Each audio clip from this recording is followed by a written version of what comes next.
Caríssimos iniciados, filósofos e amigos das artes ancestrais, sejam muito bem-vindos ao nosso canal filosófico Carlos Pires, um espaço dedicado ao simbolismo. E hoje, na ordem do dia, mais um tema deveras relevante, emblemático e fascinante. Afinal de contas, a maçonaria é estoica? Sim ou não? Para solucionar esse poderoso mistério, revelar mais esse segredo ancestral, chamaremos aqui no átrio o grande mestre Epicteto, que junto com Marco Aurélio e Sêneca formava a grande tríade dos filósofos estoicos da antiguidade. E ao final responderemos a essa pergunta-chave tão sensacional. Afinal de contas, se você for um maçom, você é um seguidor do estoicismo? Vamos lá!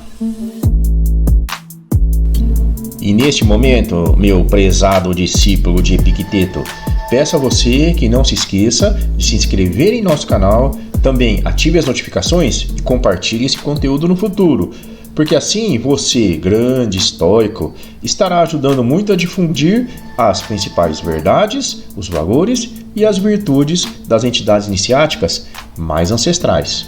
Obrigado!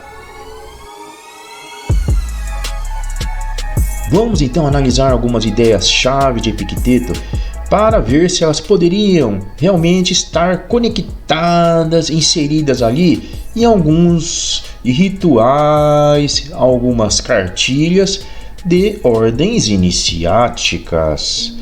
Epicteto, tens a palavra.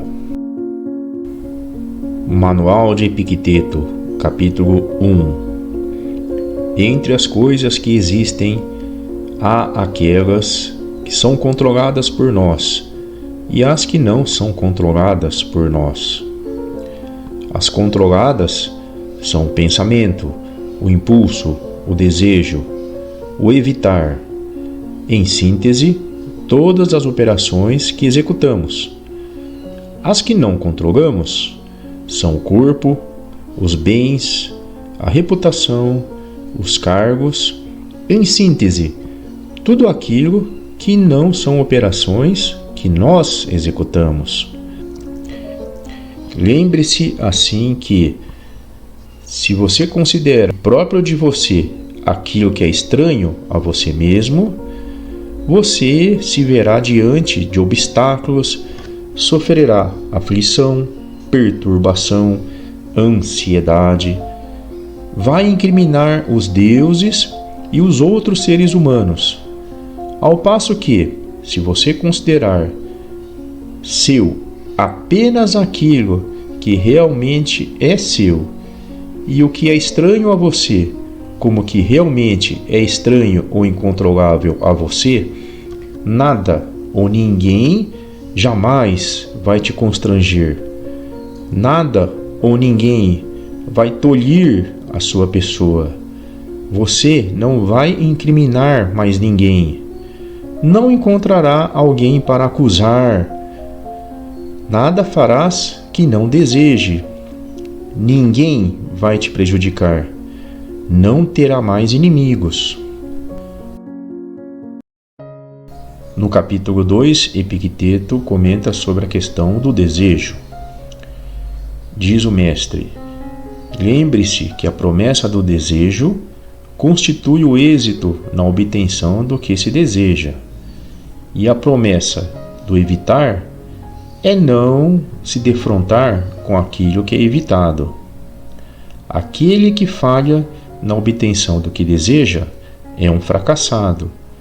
E aquele que encontra aquilo que evita é um infeliz.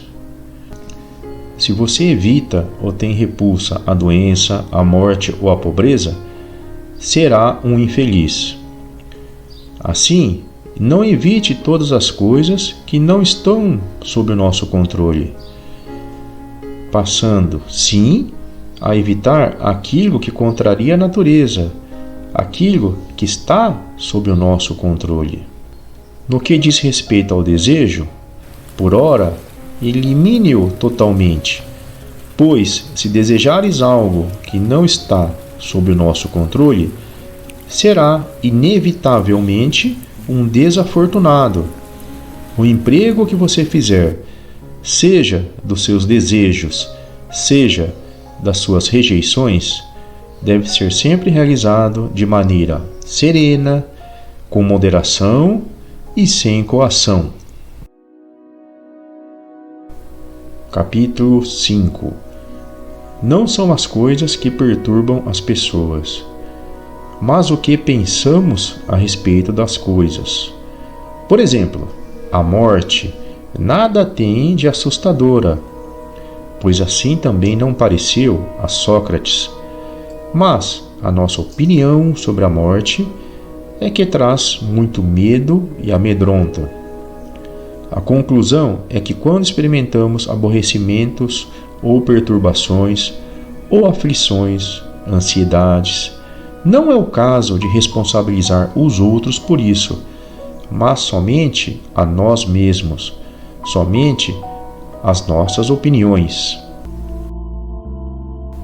Não se orgulhe de uma qualidade superior que não é a sua. Seria admissível se um cavalo se orgulhasse dizendo: "Eu sou bonito". Mas se você se orgulha dizendo: "Eu tenho um cavalo bonito", pode crer que está se orgulhando de algo, de um bem do cavalo, não de você. Então, o que é de você mesmo? O emprego das ideias. Resulta que, quando você emprega ideias em consonância com a natureza, pode, nesse caso, se orgulhar, pois então se orgulha de um bem que realmente é seu. Se você quer que seus filhos, sua esposa, seus amigos vivam para sempre, você é um tolo, pois está querendo que aquilo que não está sob seu controle esteja sob seu controle, e que aquilo que não pertence a você pertença a você.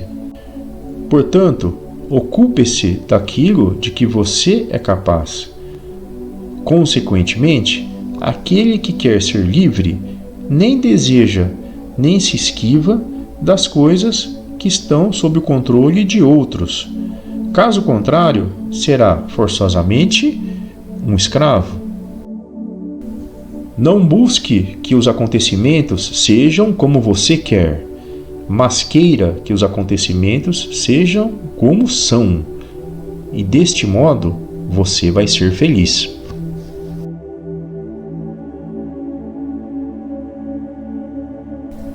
Lembre-se que você deve se comportar como se estivesse em um ágape. Se o prato que está circulando chegou até você, estenda a mão e pegue uma porção de modo decente e educado. O prato já passou? Não o detenha. Se o prato não chegou ainda a você, não se projete de longe, não tente obter esse alimento antes da hora. Aguarde até que o prato chegue até você.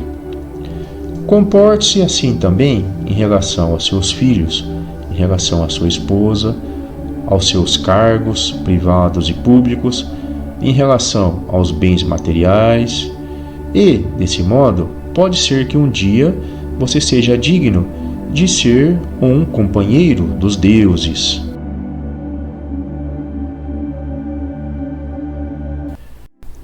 Lembre-se que você é um ator em um drama, no qual o personagem que você desempenha é determinado pelo dramaturgo. Se for um personagem medíocre, você será uma personagem medíocre.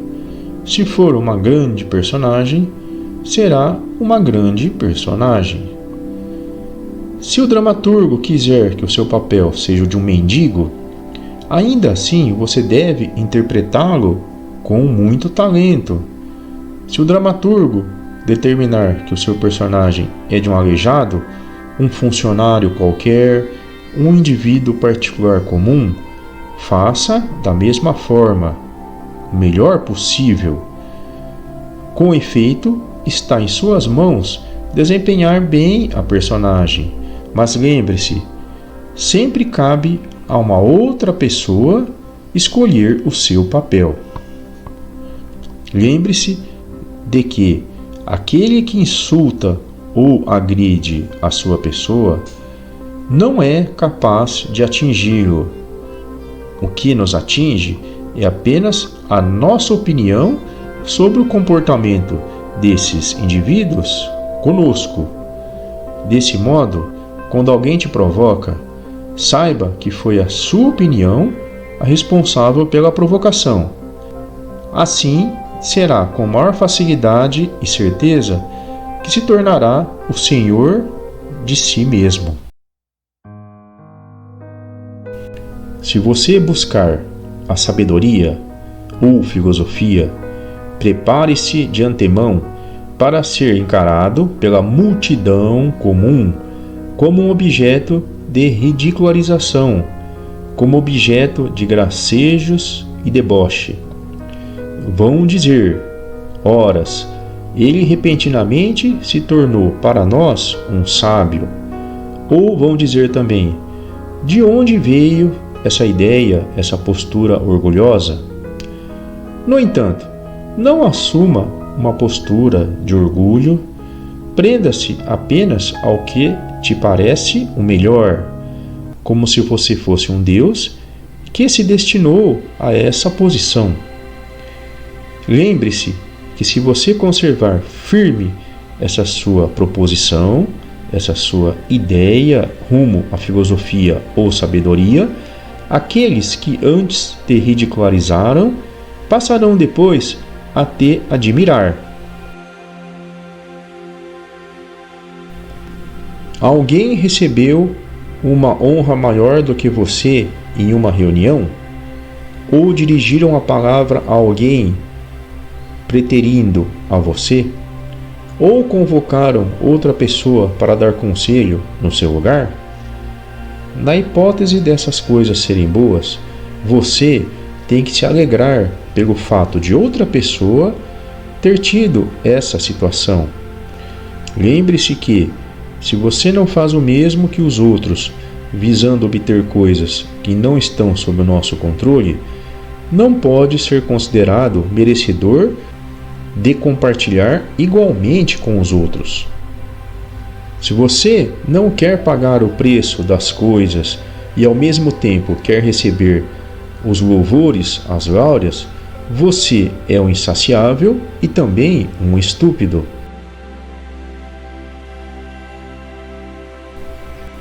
Após esta breve exposição sobre algumas ideias estoicas, no caso de Epicteto, para nós aqui do canal, fica evidente que a resposta à pergunta-chave é sim. Existem conexões, pontos em comum entre as ideias estoicas e também vários conceitos utilizados pelas escolas iniciáticas mais ancestrais. Epicteto certamente poderia ter assento ali no Oriente, entre as colunas mais justas, perfeitas e sublimes jamais criadas.